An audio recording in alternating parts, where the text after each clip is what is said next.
muscle weakness, twitches and cramping, constipation, high blood pressure, heart palpitations, and even mental issues can be caused by low potassium. So why do so few so-called electrolyte drinks include little or none? I'll discuss that and some other things. Stay to the end for another contest. My personal healing journey occurred in the Eat Like a Bear group, where many people will think they're doing just fine using sugar-free Gatorade or Powerade or drinking pickle juice. And that is fine for rapidly resolving keto flu symptoms because those are usually from low sodium. But it still can cause issues for many of us. A reminder, all of my discussion assumes that you have working kidneys. If you are on dialysis, you should listen to your nephrologist, not some random blue-haired chick on the internet. If your kidneys do work properly, you should listen to me. I think that the reason that many in the group are fine is because the most commonly used meal type is the ridiculously big salad, which uses ridiculous amount of greens, topped with some meat and dressing. Both greens and meat are very high in potassium, so there's probably some for whom that is sufficient. Chris Masterjohn has a database that lists foods based on the amount of potassium they have per net carb, and I'll link to it in the description box below if you want to go play with it. I've played with it a bit and concluded that eating ginormous amounts of greens with some meat gets you quite a bit of potassium.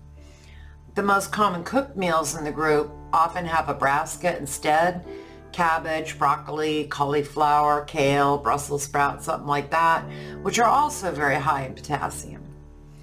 So while many folks do okay with just supplemental sodium, meanwhile, my friend Anna and I run around the group telling folks that sodium is just not good enough. They need potassium too.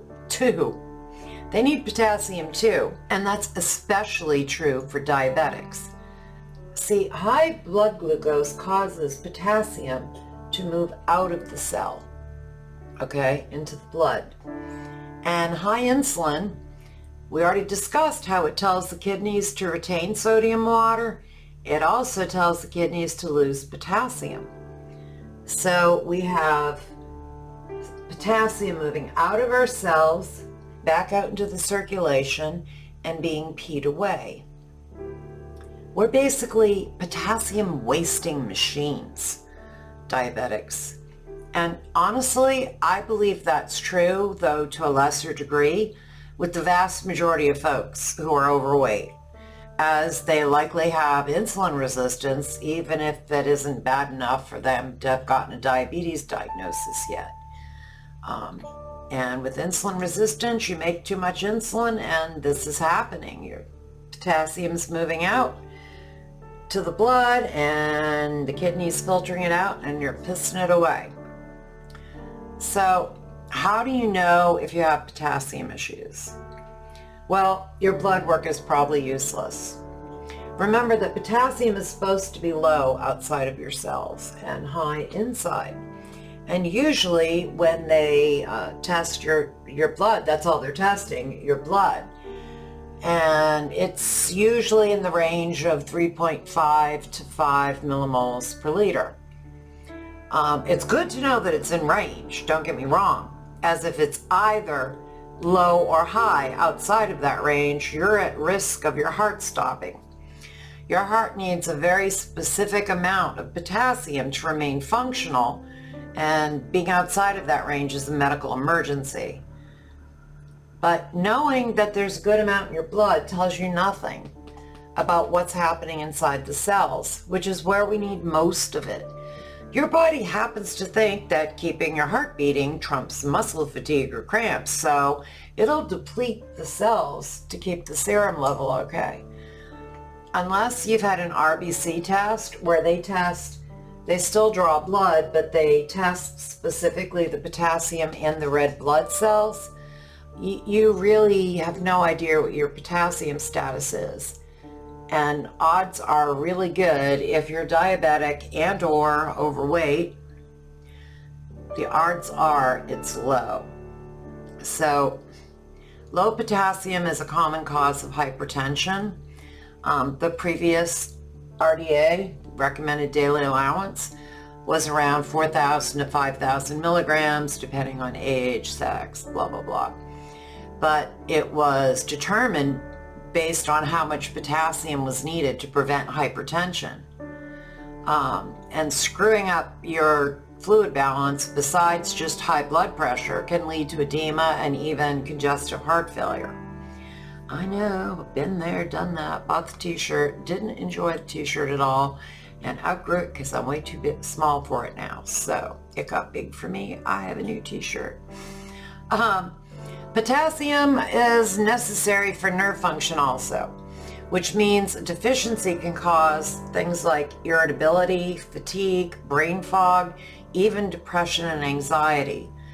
It's needed inside the cell for proper contraction and relaxation of muscles.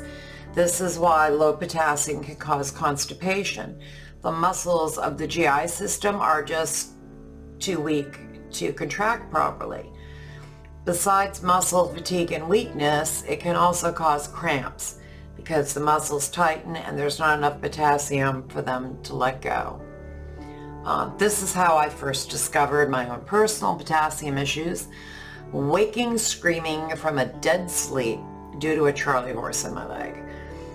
I discovered this was a low potassium issue, so I slept with a bottle of light salt on my nightstand. It tasted very bitter, but when you're in that much pain, you don't care. That is a downside of potassium. Most sources are bitter. Light salt is half potassium chloride and half sodium chloride, so the taste is cut some. No salt products are entirely potassium chloride and, in my opinion, inedible. Bananas are kind of useless. That's what everyone always says. Eat bananas for potassium. A banana might have 5 to 10% of your daily need for potassium according to the RDA. Given that just one banana spikes my blood glucose, I certainly can't eat enough to make a significant difference. Avocados do work better. Each contains around 700 milligrams, so 4 or 5 a day would do, but still, I don't need 1,500 calories just in avocado every day. While it's a very healthy food, I don't particularly want an all avocado diet. So we next consider supplements. And because rapidly changing the level of potassium in your blood can kill you, that being how they stop the heart for prisoners executed by lethal injection, it is illegal in the U.S. to sell supplements with more than 99 milligrams. The same government that says a pill can only have 99 milligrams says you need around 4,000 milligrams a day. Why is this? Because many people are stupid and they want to prevent you from overdosing. Well, not you, because I'm sure if you're watching this video, you're brilliant and good looking and you have very good taste and blue-haired friends. But that's why. They don't want people overdosing. So you'd need like 40 pills to get the RDA, and ain't nobody got time for that. I'm not swallowing 40 pills. If you're low, a doctor might prescribe potassium pills, Cadre or Chlorcon. There's a lot of them. They're a higher dose, but they're time release, so it's hard to accidentally kill yourself with them. However, this makes them ridiculously large, like horse pills. And when I was in rehab, my potassium was so low, I was on 3 or 4 a day. The time release bit may prevent you from killing yourself, but the damn things might choke you to death. So when I got home, I figured out the equivalent dosage using potassium bicarbonate, and I began making a drink with it. And because potassium does taste rather bad, I put it in a strawberry lemonade drink that I already used. That was how I took my vitamin C. and I'd sip it throughout the day, hoping to raise my serum potassium high enough to push some in cells, but not enough at once to cause a problem. My recipe for this is in the description box below. When I landed in the Eat Like a Bear group, I found Anna already explaining her version, made of salt for sodium and cream of tartar, which is potassium bitartrate. I calculated a similar ratio for my strawberry lemonade and also calculated equivalents using light salt or new salt or no salt for those who disliked or couldn't find the cream of tartar. Hint, it's usually in the baking section. Finally, for those who categorically insisted that stirring salt and a source of potassium in water was too much work, I located a product with a similar ratio, Keto Chow electrolyte drops, which are also linked in the description box below. I recommend everyone use a good electrolyte drink, as it's difficult to get enough potassium in diet, especially when you figure that your storage tank is probably low and needs refilling.